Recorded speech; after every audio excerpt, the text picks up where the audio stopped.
It's Nathan, welcome back to another video. Today we are taking a look at a scenario where Norway forms an empire. Now, Norway is a country that is in Scandinavia and cuts off basically all the coast of these countries, Sweden and Finland. And yeah, today we're taking a look at a scenario where they form an empire. By the way, bye Svalbard. Honestly, I don't even know why. Look, I forget it exists, okay? Sweden? Wait, what? Norway? Okay, let's talk about where they are located. This is a very, and I mean a very tough area where they are located for expansion. They border Sweden and Finland. Finland has 1 million troops, and Sweden is the, I think, 29th strongest country in the world. So, yeah, that's going to be tough. Navy-wise, the UK is that's suicide. I don't know why you do that. Norway's gonna be buff. It's not gonna be any NATO. Blah blah blah. This is now the, I think, 30th episode of this series. So I think everyone knows at this point, unless you know. So Norway's buffed. But anyway, the first thing you have Norway doing is actually assembling a navy, and this is because I don't think they're ready to fight Sweden or Finland yet. So we have them assembling a navy, and this navy is gonna head all the way over to Iceland. I think you know what they're gonna do. Norway declares war on Iceland. Damn it.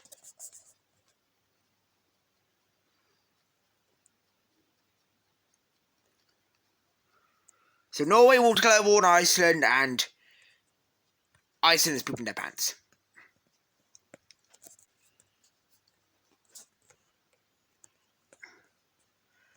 We have Norwegian troops making a landing on this side of the island, even though that's not a very good idea. So we have another fleet coming over, capturing Husavik. And once all these populated areas of Iceland are gone, Iceland will just surrender. Let's take a look at this peace treaty.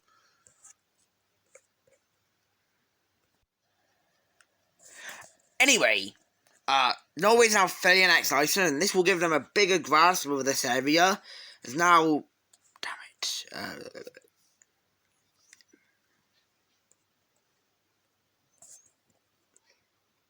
as now they will control basically all of this. Before they only had a big control over the Arctic Sea, but now they have a bigger control. The next thing they're going to do is, I don't even need to show it. We have them invading Denmark and fully annexing the country. I don't want to bother, okay? So, Denmark's invaded and they're fully annexed by Norway. And again, this is going to give Norway a lot of dominance over, like, everything. Now they control the entrance from the Baltic Sea, and now the Arctic Ocean. So this is interesting.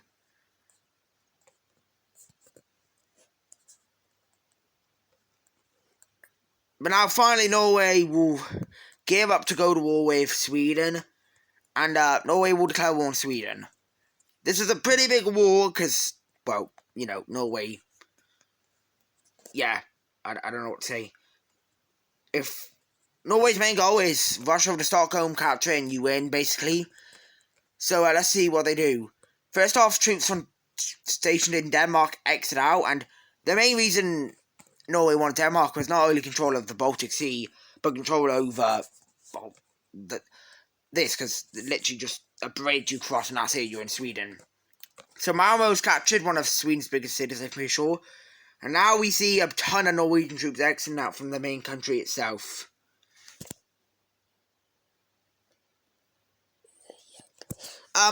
We have them completely taken over Sweden's coast that can actually, like, exit out through this way. But you gotta realize the Swedish army is not gonna go down like this. Do you really think they'll go like down this? We have Sweden trying to push back to get access to the coast, but this will eventually fail, and we have an encirclement being done by Norway. This will kill around 30,000 Swedish troops and lead to a big pushback against Sweden. We have another offensive being done over here, which is done by a lot of troops, but the only issue is they just got encircled. Now, how many Swedish troops over here? 65,000. So yeah, Sweden does not want to lose this. But sadly, Norway's army is a bit, too strong, and eventually these armies will nearly be killed, as eventually they are wiped out. Now that's a big outrage to Sweden, but they still have an army, so they push back in, trying to capture as much as possible. But at this point, Norway is overpowering Sweden, as Sweden's lost over 100,000 troops. There will be some troops exiting out from here, but you gotta realize this area is frozen Arctic, so it's not really a need. And now we see the Fire of Stockholm happening, which goes on for months. I'm not even joking, months. Norway will pull out victorious through this war, taking over Stockholm, eventually wiping out all of Sweden's good population areas, leading to the surrender of Sweden. Let's take a look at this peace treaty. So in the peace treaty, Norway takes a massive chunk out of Sweden, leaving Sweden kind of screwed. Anyway, now that Norway's been up Sweden, they will now station troops on the border of Finland. And Finland, who did not expect an invasion from Norway, is about to be taught a lesson, as they go to war with Norway. Now, in my terms, if Finland had their entire army on training, like military access, they would be a top 20 country. So, that's what they're going to do. So, they're not going to use all of their reserves, they're going to use a good amount of their reserves. So, let's say around 350,000 reserves of Finland, and the main army is sent, which is about 400k troops. So, this is going to be a tough war, tougher than Sweden. Norway has their entire, there isn't barely any army protecting the mainland, as their entire army's here, because they knew Finland was going to, use their million troops. They take over these northern bits without problems, because this is Arctic. But once they start getting down towards, the more grassy plain areas, it's going to be pain. 400 and something thousand troops completely wipe out all of the armies of Norway. They take back all their coast and essentially just blow up Norway as a whole. Norwegian ships try to get down to the coast, but they are blown up by the Finnish Navy. We see pushbacks, but very little, because this is like a full-on war. But we actually do see something sneaky happen. We see Norway send a ship all the way from here through the entire Baltic Sea up where Helsinki is, and because there's not really any troops protecting it, Helsinki is captured. Yeah, that's not good. Especially because, a good amount of Finland's armies up here, a good amount of their reserves are down there, which we're not fighting, by the way. So, yeah, Norway has sent around 100,000 troops here, and it looks like this is it for Finland. These troops are completely expand out.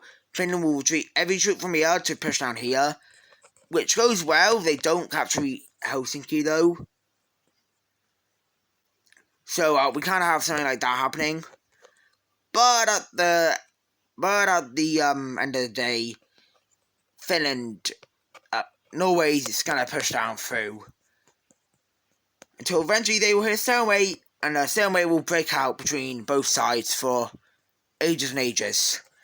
In that time, barely any progress is made, except for Norway pushing in a little bit more, and Finland and Norway will agree to peace. So let's take a look at this peace treaty. So, anyway, Finland takes a good chunk of Finland. The last thing... Norway took a good chunk of Finland. The last thing we have... Norway doing is actually demanding puppetization. I don't know if that's a word, but it is now. We have basically Norway demanding that Sweden becomes a puppet. But anyway, that's going to do it for this video. Let's just talk about something. I've been doing mapping for around a year now, and wow, that doesn't feel like that, but sure.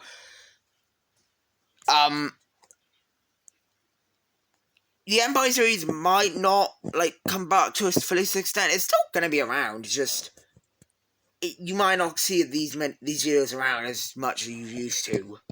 Hey, I'm not leaving this series. This series has been going on since the beginning of the channel. Wait, no. It's been going on since, like, the beginning of the geography part of my channel, so I don't think it's going anywhere. The Alternative Futures World will be making a return with part 8 in the next episode, which is next video, not, like, obviously it's next episode. Next video will be Alternative Futures World, and then after that we have the return of more series, which I think there's only 2 left at this point. Civil War. What if countries had civil wars? What if microstates formed an empire? And for the State Empire series, I don't know about it. Look, I know there might be some people who don't want to leave, but see, I don't know, because it is one of the OG3 series. So what I mean by that is it's like one of the series that has a lot more videos than others. You don't need to worry about border series or opening up eggs. Those ones are gonna stay. But anyway, that will be it for this video, and I'll see you in the next one. Bye.